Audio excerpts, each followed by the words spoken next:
當要成家立室，住就成為首要嘅問題。除咗要平衡樓價同埋租金，仲要考慮埋居住地點啊。例如單位會唔會靠近工作地點，定係需要靠近屋企人等等，將各方面平衡先至可以落到決定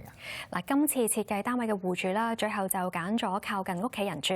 喺荃灣嘅穩陶居置業，用咗630萬買入一個500幾尺嘅3房單位。原則嘅廚房對於戶主嚟講就比較狹窄，新設計之下，希望可以擴闊，滿足煮食嘅需求。另外咧，單位咧只係得戶主夫婦2個人住，但原則3間房太多，有條件減少或者合併。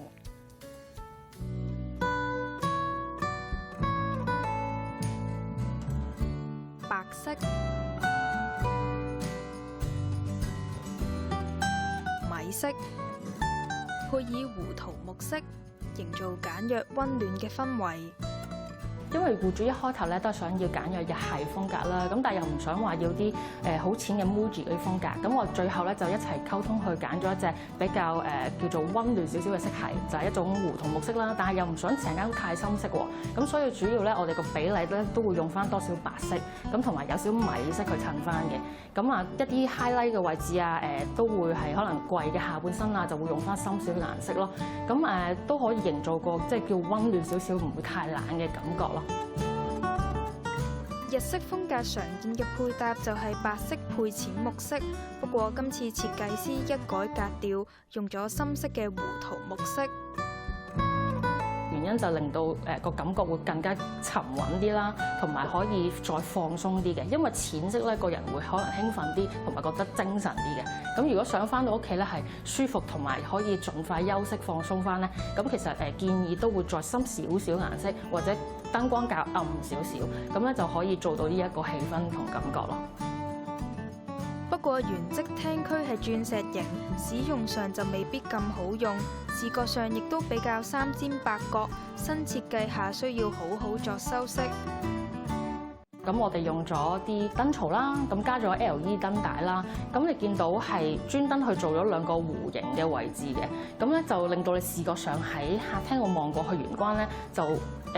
你個視覺個重點就會望咗落條燈帶度，你就會覺得呢個廳咧其實係一個長方形。咁第2個方法咧，我哋就用咗地下啦，一個瓷磚個鋪法啦。咁通常瓷磚咧入咗屋咧就會係直鋪或者橫鋪嘅，咁但係因為係鑽石型廳咧，如果我哋用直鋪橫鋪咧，就會更加顯得咧佢個一啲斜角位咧就會好明顯，即係因為好多同埋嗰個工法咧都會比較費工少少嘅。咁所以咧我哋都會用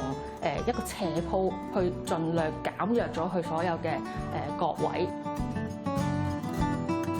電視牆身一方就用咗特色油漆，配合旁邊窗戶嘅日光照射，側望睇有些少深淺度。喺簡約之中，亦可以提升質感同豐富視覺效果。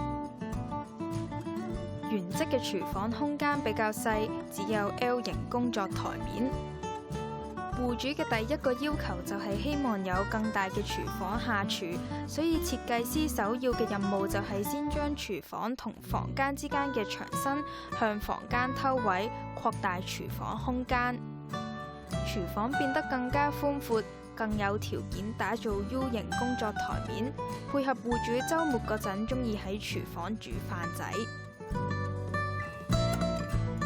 咁喺天花方面咧，咁平時咧都會好多客人咧會用一啲叫做橫條形嘅一啲簡單嘅鋁質天花啦。咁雖然係方便去維修嘅，咁但係咧就會視覺上面望落咧就比較多啲線條啦，即係因為佢每一塊中間都有一條罅噶嘛。咁同埋就好難裝啲 LED 啊，一啲特別嘅設計感嘅效果啦。咁所以咧我哋今次咧就用咗啲叫做鋁風魔幻天花啦。咁你見到係會大塊好多嘅。咁大塊好多咧，佢依然係可以推開去做維修嘅動作啦，咁但係咧，你就會見到望落去咧個線條咧就會冇晒所有嘅罅位啦，咁而且可以裝到一啲條狀型嘅一啲 LED 燈帶啦，都可以配合翻成屋嘅設計咧，都會更加高設計感咯。另外，原則3間睡房對於戶主夫婦嚟講實在太多，設計師就拆牆將佢變成1間特大睡房。擴大房間空間之後，即使擺咗衣櫃同床，都有一大片空間。K 啊，既然屋主打通晒3間房，想用盡空間啦，點解仲會整呢一道玻璃門嘅？因為咧玻璃門後面咧係男戶主嘅書房空間啦。咁有陣時想做嘢嘅時候咧，佢都想有翻個間隔係愛嚟隔翻聲啦，或者係令到專注度會高啲啦。咁如果平時兩夫妻一齊用呢間房咧，咁佢哋又可以打翻開道門咧，大家可以互相溝通，多啲互動喎。咁另外咧，我哋用咗特色玻璃咧，咁令到咧個視覺上咧就唔會一下去睇通晒間房啦。咁如果裏邊擺咗好多雜物啊，或者係電腦啊，好多嘢嘅時候咧，都令到呢間房個視覺上咧唔會望通，就會整潔啲啦。儲物空間就依靠房門兩側嘅儲物櫃，靠近寢區嘅衣櫃就做咗中空設計，減低壓迫感。中空嘅部分就用咗胡桃木色，將廳區嘅風格同主人房貫穿。而另一邊就用咗到頂櫃，更喺櫃中加入一排層架，等戶主展示大量收藏品。特登用咗白色，令房間明確劃分出寢區同埋其他空間。廁所設計同樣簡約，企缸外有玻璃門，做到乾濕分離。為咗令牆身統一啲，設計師就冇喺呢一度擺層架啦，反而做咗呢一個水泥台面，等屋主都可以擺沖涼用品。